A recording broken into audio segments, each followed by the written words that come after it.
नमस्कार, ईटीवी के विशेष कार्यक्रम एक दिन नेताजी के साथ में आपका स्वागत है। मैं मनोज आज आपको लिए चलता हूं झारखंड के पहले मुख्यमंत्री बाबूलाल मरांडी के पास। तो आइए चलते हैं बाबूलाल मरांडी के पास और देखते हैं उनकी चुनावी दिनचर्या को।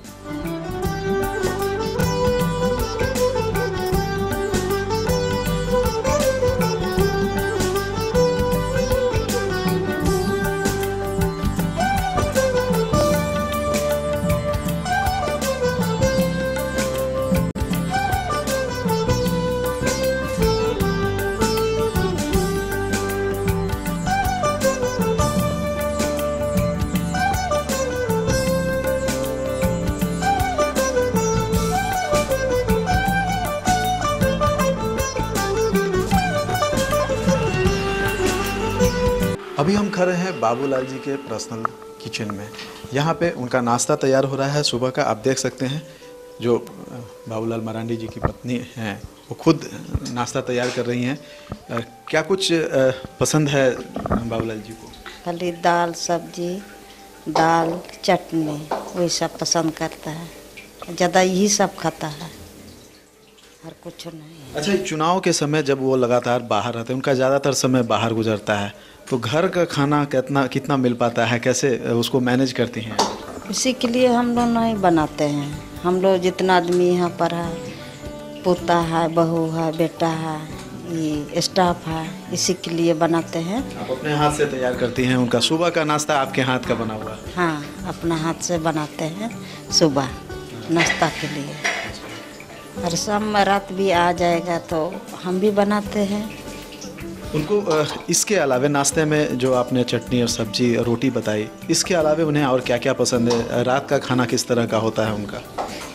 रात का उसी का खाना होता है ऐसा ही, माने दाल सब्जी वही, साग सुबह शाम भी पसंद करता है वही, और दूसरा सब्जी पसंद नहीं आता है।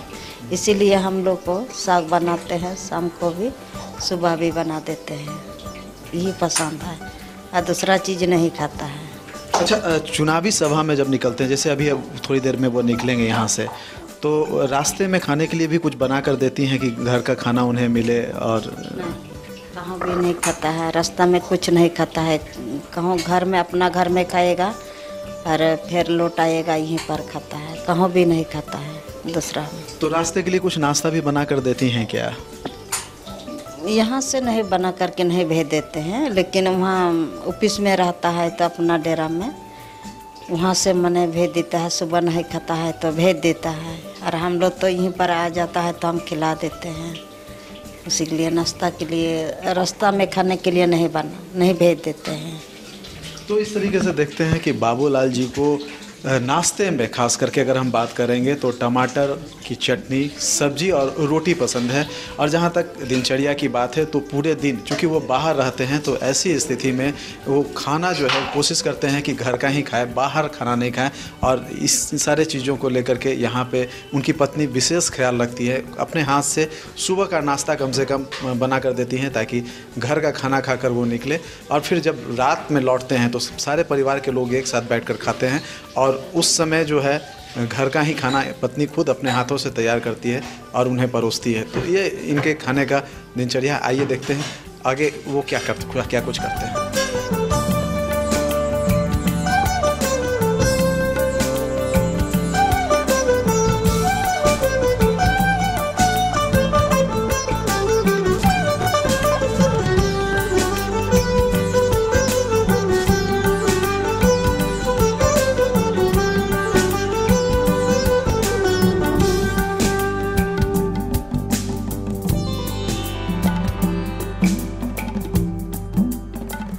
एक दिन नेताजी कार्यक्रम में आज हम हैं जेबीएम सुप्रीमो बाबूलाल मरांडी के साथ। अब तक हमने देखा बाबूलाल मरांडी के सुबह के दिनचर्या को, किस तरीके से सुबह में उठकर सबसे पहले देश दुनिया की खबर अखबारों के माध्यम से बाबूलाल मरांडी लेते हैं, और उसके बाद फिर स्नान ध्यान और पूजा पाठ के बाद नाश्ता करने के बाद कार्यकर्ताओं से मिल अब वो तैयार हुए हैं चुनावी रण क्षेत्र में जाने के लिए, चुनाव प्रचार के लिए। तो आइए चलते हैं बाबूलाल जी के साथ चुनावी रण क्षेत्र में, लेकिन लेते हैं उससे पहले एक छोटा सा ब्रेक।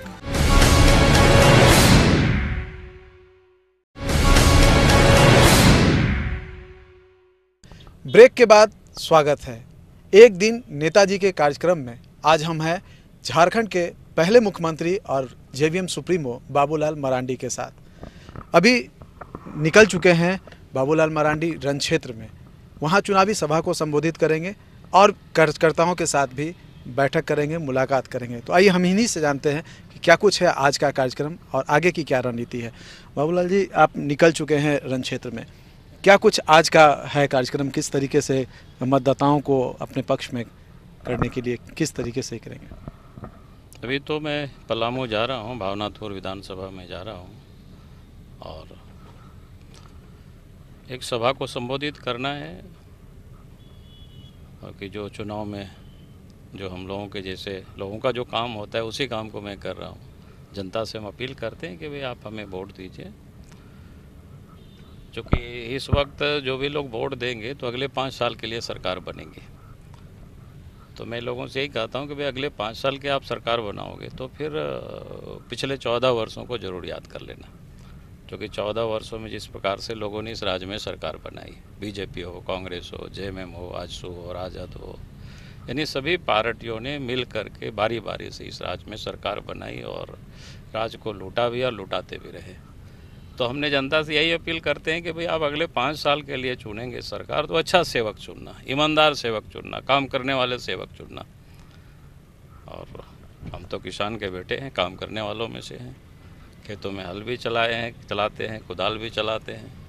अगर राज्य की जनता ने हमें सेवा करने का अवसर दिया, यार एक सेवक के बतौर हमें चुना, तो हम निश्चित रूप से इस राज्य के विकास में दिन रात हम एक कर देंगे, मेहनत करेंगे, परिश्रम करेंगे और झारखंड के सर को हम जरूर ऊंचा करेंगे। झारखंड के सर को हम नीचा नहीं होने देंगे, क्योंकि इस राज्य में जो बुनियादी समस्याएं हैं, सड़क, बिजली, पानी, शिक्षा, स्वास्थ्य, किसानों की समस्या, मजदूरों की समस्या, विस्थापितों की समस्या, पलायन का दौर यहाँ जारी है। तो इन सारी चीज़ों को ठीक करना और सुंदर झारखंड बनाने का, तो यही जनता के बीच मैं जा रहा हूँ। पिछले दिन आपने देखा कि देश के प्रधानमंत्री ने एमपी लोगों को कहा कि भाई एक एक गांव आदर्श ग्राम बनाओ। झारखंड में तो 20 एमपी है, 14 लोकसभा के, 6 राज्यसभा के, 20, 5 साल में 100 ही बनेगा। हमने कहा कि भैया बीजेपी तो क्या बोलती है, 100 ही पर वो ध्यान है। हम तो जनता से कहें कि भाई आप हमें एक बार साथ तो दीजिए मरांडी को, पूरे झारखंड को हम आदर्श स्टेट बनाएंगे, आधुनिक स्टेट भी बनाएंगे। और इतनी छोटी छोटी बातों को लेकर के मैं जनता के भी जाता हूँ, जनता को कहता हूँ कि भाई आप हमें साथ दीजिए। बात अगर मुद्दों की करेंगे तो झारखंड में मुद्दे क्या हैं? किन मुद्दों को लेकर जनता के बीच में जा रहे हैं? नहीं, मुद्दे तो बिल्कुल अगर हम उसको संक्षिप्त में कहें तो भय, भूख, भ्रष्टाचार मुक्त राज्य बनाने का है। और जब मैं भय के बारे में कहता हूँ तो स्वाभाविक है कि आप आज इस प्रदेश में 1, 2, 3 नहीं बल्कि दर्जनों उग्रवादी संगठन काम कर रहे हैं। किसानों से भी लेवी वसूला जाता है, शिक्षकों से लेवी वसूला जाता है, कॉन्ट्रैक्टर से लेवी वसूला जा रहा है, विकास के काम रुका पड़ा हुआ है। अपराध इस प्रकार से बढ़ा है कि आए दिन हत्याएं हो रही है, चोरी, डकैती, ये आम बात हो गई है। अब तो यहाँ बहु बेटियों की इज्जत भी सुरक्षित नहीं है।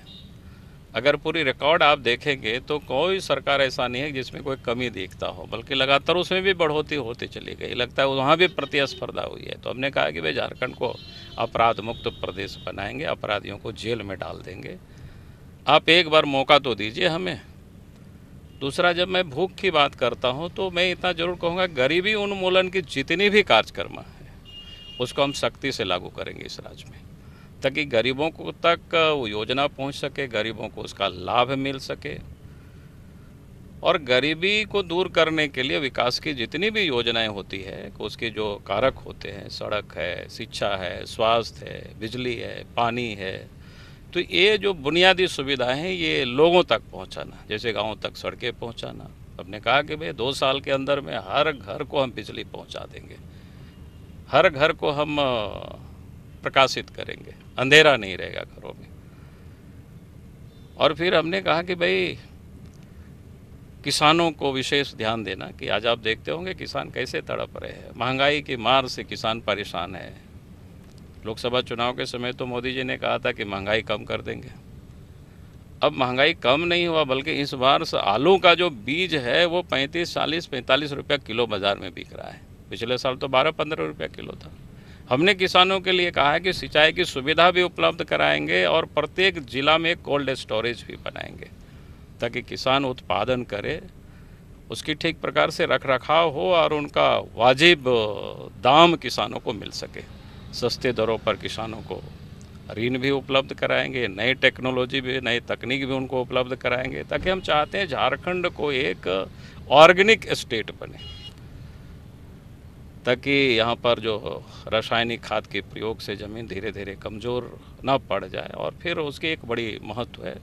फिर हमने कहा कि यहाँ पर बहुत सारे जो जातियाँ हैं, आदिवासी है, जंगलों में रहते हैं, तो पशुपालन को भी हम विशेष प्रोत्साहित करेंगे। जैसे आज भी झारखंड में आप देखना तो 500-600 करोड़ की मछली आंध्र प्रदेश से आती है। तो हम मछली तो यहाँ नहीं कर सकते, लेकिन पशुपालन को ही हम प्रोत्साहित करें तो उस पैसे जो 500-600 करोड़ रुपया यहाँ से बाहर जा रहे हैं, तो हम 1000 करोड़ रुपया दूसरे स्रोत से हम बाहर से ला सकते हैं। तो इसमें हमने कहा कि भाई पशुपालन को भी प्रोत्साहित करेंगे। किस किस क्षेत्रों में क्या क्या बढ़िया हो सकता है। पर्यटन का क्षेत्र है, कुटीर उद्योग है, लघु उद्योग है, मझलम दर्जे के उद्योग है, वृहत उद्योग है, इन सारे उद्योगों को विशेष प्रोत्साहित करना, ताकि अधिक से अधिक बेकार बेरोजगार नौजवानों को रोजगार मिल सके। हमने कहा कि भाई शिक्षक की बहाली नहीं हुई। पिछले 5 साल में आधे समय तक तो बीजेपी की सरकार थी, अभी हेमंत सोरेन की सरकार है, तब भी शिक्षकों का पद खाली पड़ा हुआ है। यहाँ के नौजवानों ने टेट पास कर चुके, लेकिन बेचारे की नौकरी नहीं मिल रहा है। हमने कहा कि भैया एक बार मारंडी की सरकार तो बनने दो, गांव में ही हम सीधी नियुक्ति कर देंगे, आपको फिर सचिवालय की दौड़ लगानी नहीं पड़ेगी। बच्चों को अभी तक पुस्तक नहीं मिला है। हमने कहा कि इस बार सरकार बने तो 2015 में जब बच्चों का नामांकन होगी विद्यालय में और उनके हाथ में पुस्तक भी होगा, क्योंकि हम चाहते हैं कि हर बच्चों को अच्छी शिक्षा मिल सके। हमने साफ कहा है कि भाई बहुत से बच्चे किसी प्रकार से पढ़ लेते हैं, लेकिन उससे आगे नहीं जा पाते, उनको हुनर का नहीं रहता है, तो बेचारा यूँ ही भटकते रहते हैं, रेजा कोली बन करके रहते हैं। तो हमने कहा कि भाई प्रत्येक 1 लाख की आबादी पर ITI खोलना, प्रत्येक 1 लाख की आबादी पर वोकेशनल ट्रेनिंग सेंटर, ताकि बच्चों को हम अच्छे हुनर हम सिखा सकें, ताकि हमारे बच्चे कहीं भी जाए तो दाई बन करके नहीं जाए, रेजा बन करके नहीं जाए, होटल में साफ करने वाले मात्र नहीं रहे, बल्कि वो एक हुनर सीख करके जाएं तो अच्छे वो कमा सके। तो हमने कहा कि अस्पतालों के क्षेत्र में भी हमने कहा कि जिला के, ब्लॉक के सभी अस्पतालों को ठीक करेंगे, विशेष रूप से जिला के अस्पतालों पर और ध्यान देंगे, ताकि यहाँ के जो गरीब है उनकी ठीक प्रकार से सेवा हो सके। और हमने कहा कि निरोग झारखंड बनाएंगे, स्वास्थ्य झारखंड बनाना है हमें। उसके लिए हमने कहा कि एक तो प्रत्येक प्रमंडल में या 50 लाख की आबादी पर एक मेडिकल कॉलेज, अभी 3 मेडिकल कॉलेज है, वहाँ भी सीटों की हालत जो ख़राब है आप सब देख रहे होंगे। हमने कहा कि और झारखंड में 3 मेडिकल कॉलेज खोलने की ज़रूरत है, जिसमें प्रत्येक प्रमंडल भी आच्छादित हो, 50 लाख की आबादी भी आच्छादित हो, ताकि हर क्षेत्र के लोगों को स्वास्थ्य सेवा हम ठीक प्रकार से उपलब्ध करा सकें। पैरामेडिकल ट्रेनिंग सेंटर हर जिला में, नर्सिंग ट्रेनिंग सेंटर हर जिला में, ताकि हमारे बच्चे भी उस तकनीक और हुनर वो सीख सके, झारखंड में भी सेवा दे और झारखंड से ज़रूरत पड़े तो बाहर भी जा कर के लोगों को सेवा दे। आज केरल के बहुत सारे नर्सें हैं, बहुत सारे पैरामेडिकल स्टाफ है, देश दुनिया में लोग फैले हुए हैं, तो झारखंड पीछे क्यों रहेगा भाई? हमारे पास इतने सारे साधन है, सब कुछ है, हमें उनको उस योग बनाने का, हमने ये सब चीज़ें कहा है। फिर गरीबों के लिए हमने कहा ही है कि आदिवासियों के लिए आज देखेंगे मेडिकल कॉलेज में इस साल सीटें खाली रह गई, 40% नंबर नहीं ला सके। और उस समय याद करो जब राज्य बना था, पायलट तक को हमने बनवा दिए थे, उसमें कितना क्वालिफाइंग करना कठिन होता है, लेकिन सरकार जब खड़ी रहती है तो कोई दिक्कतें नहीं होती है। हमने कहा कि ST और SC बच्चे और बच्चियों के लिए मेडिकल, इंजीनियरिंग, स्पेशल कोचिंग की व्यवस्था करेंगे, झारखंड में भी करेंगे, ज़रूरत पड़ेगा तो दिल्ली, पुणे वहाँ भी करेंगे। लेकिन हम चाहेंगे कि हमारे इस राज्य के जो गरीब बच्चे हैं वो कोई अवसर से चुके नहीं, उनका कोई पैसे के अभाव में उनका अध्यापन शिक्षा वो रुके नहीं, सरकार लेगी उसकी पूरी गारंटी।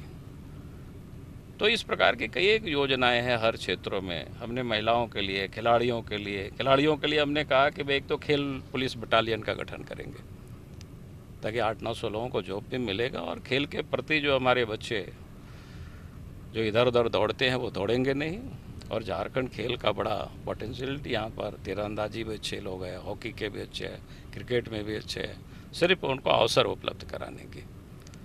महिलाओं के बारे में भी हमने कहा कि भाई जितने ज़िला हैं सब जगह उनके लिए वर्किंग वुमेन्स हॉस्टल, लड़कियों के लिए रहने की, छात्राओं के लिए हॉस्टल्स, ताकि गरीब रहने के अभाव में वो पढ़ाई उनकी रुके नहीं। तो जितना कुछ भी हो सकता है, फिर शिक्षा विभाग है, फिर हॉस्पिटल्स है, ऑफिसर है, तो सरकार तो ऐसी घोषणा तो करती है, पहले भी करती रही है कि 50% हम उनके लिए रिजर्व करेंगे, लेकिन वो अनुपालन नहीं करते। हमने कहा कि उसको हम सख्ती से अनुपालन करेंगे और लोगों को दिखा देंगे। तो इस प्रकार के विकास के ढेर सारे ऐसी योजनाएं हैं जो कुछ तो घोषणा पत्र में है, कुछ हम लोगों के दिल दो दिमाग में है। जब अवसर मिलेगा उसको धरती पर उतारेंगे।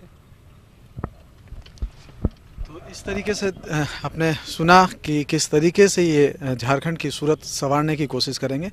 अब हम एयरपोर्ट पहुंच चुके हैं। यहाँ से आगे का जो सफ़र है वो हेलीकॉप्टर से होगा और पलामू जा कर के वहाँ पे सभा को संबोधित करेंगे, कार्यकर्ताओं से मुलाकात करेंगे। तो आइए चलते हैं पलामू की सभा तक, देखते हैं वहाँ क्या कुछ होता है।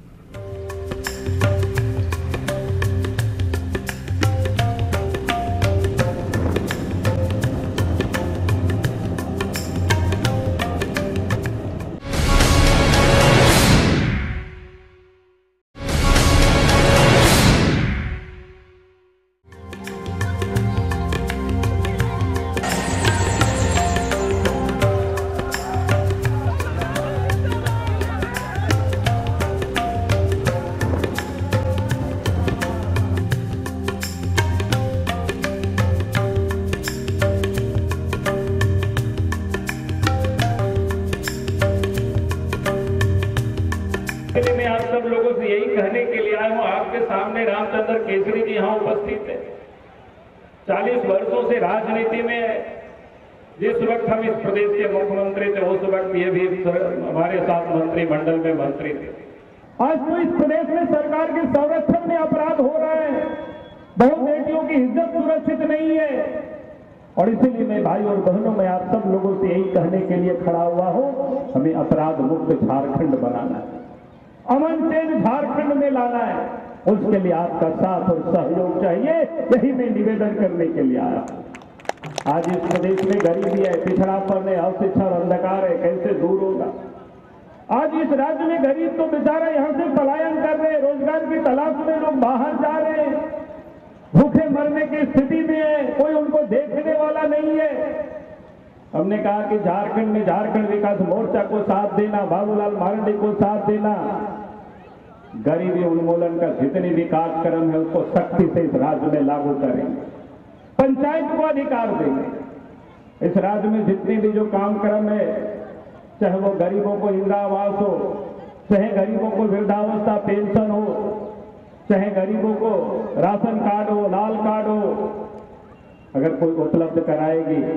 भारत सरकार ने तो कानून बनाई है, भोजन का अधिकार, फूड सिक्योरिटी बिल पास किए, लेकिन अभी तक इस झारखंड प्रदेश में लागू नहीं हो सका। 1 साल से अधिक समय तक कांग्रेस और जेएमएम की सरकार है, उससे पहले बीजेपी की सरकार थी, लेकिन लोगों ने लागू नहीं कर पाया। आज भी इस राज्य के 73% आबादी को इस आच्छादित होते उनको राशन मिलता सस्ते दर पर।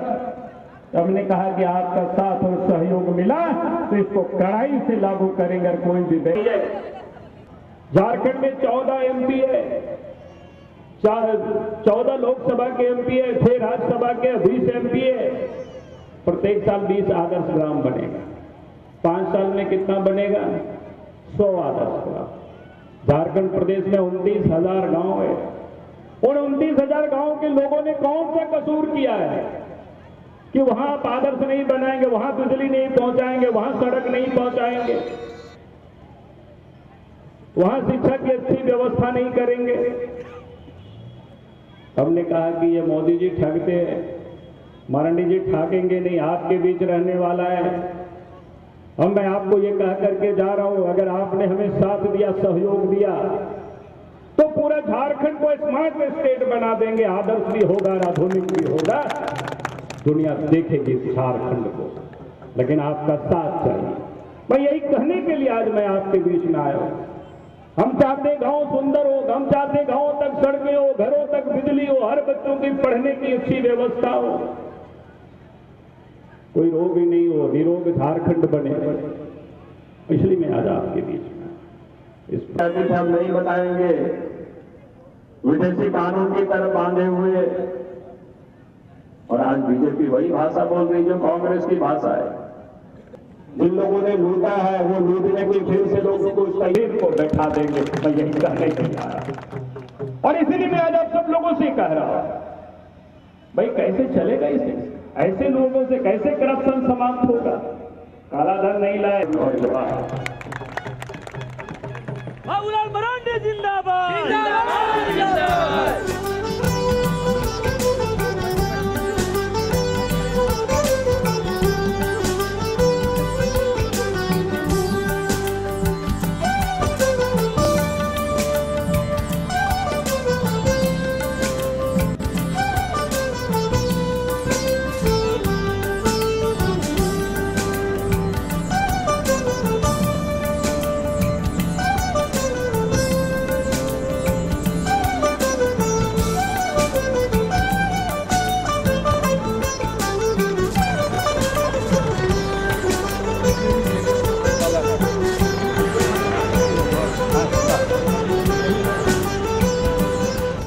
सभा को संबोधित किए, भीड़ थी, इस भीड़ को देख करके कैसा लग रहा है? नहीं, भीड़ को देख करके स्वाभाविक है, प्रसन्नता होती है। लगता है कि 28 महीना जो हमने काम किया है जनता उसको याद कर रही है। 14 साल के बीच में जो लोगों ने जो लूटा है उसको भी लोग देखा है और इसलिए जनता को आज भरोसा है कि मरांडी के ऊपर, तो इसलिए लोग जुट रहे हैं, इकट्ठे भीड़ आ रही है। क्या लगता है अभी अगर हम बात करेंगे इस चुनाव में तो कितनी सीटें आ रही हैं, कितने आप? मैं सीटों के बारे में कोई ज्योतिष नहीं हूँ, मैं जनता के ऊपर सब कुछ छोड़ दिया है। मैं तो काम करते जाता हूँ, फल की मैं चिंता नहीं करता हूँ और मैं समझता हूँ कि जनता के लिए हमने काम किया है, जनता के लिए हमने संघर्ष किया है, तो निश्चित रूप से जनता हमें साथ देगी। चलिए, ये हमारी शुभकामना है कि आप अपने लक्ष्य को पाएं।